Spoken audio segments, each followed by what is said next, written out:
Okay, so in this video we're going to be talking about equivalent expressions. So what that means, well, to determine if an equation is true, we must sometimes expand and simplify both sides to ensure they're equal. So really what these expressions we're trying to figure out if the left and the right side are the same, or is this equation true? So just one little comment, don't forget that if we square something we have to write that out twice. So if we have any exponent, let's say to the power of 3 or even to the power of 4, we want to be able to write that out. So let's start with this guy.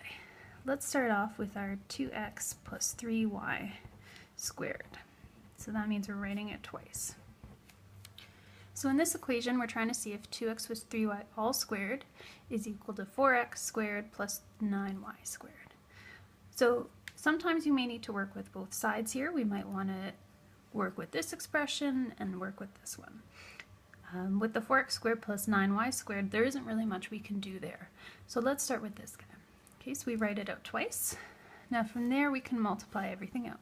So 2x times 2x is 4x squared.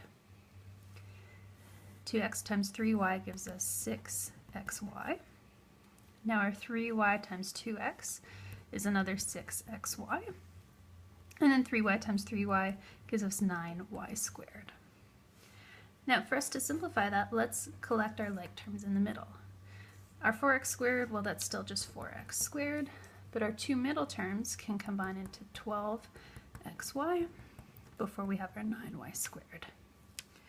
So it's pretty close to what's going on the right side. We've got the 4x squared and we've got the 9y squared, but because this middle xy term, they're not equivalent. So you can say no, not equivalent.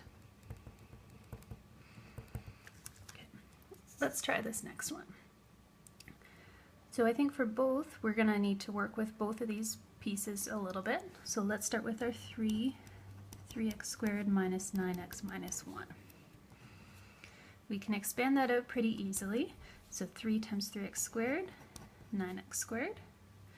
3 times negative 9x gives us negative 27x. And then 3 times negative 1 gives us negative 3. So that's what that side simplifies to. Now let's work with this piece a little bit. We're going to want to expand out these two brackets. And then with this squared, we're going to need to write out the x minus 1 twice, and then also multiply the 7 into that. So I think I'm just going to start by writing out my bracket twice.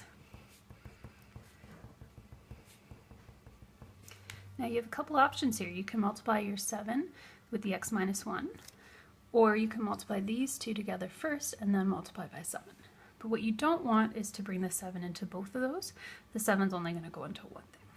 So I think just to start, I'm going to multiply the 7 into those brackets, and then with these guys I can FOIL them.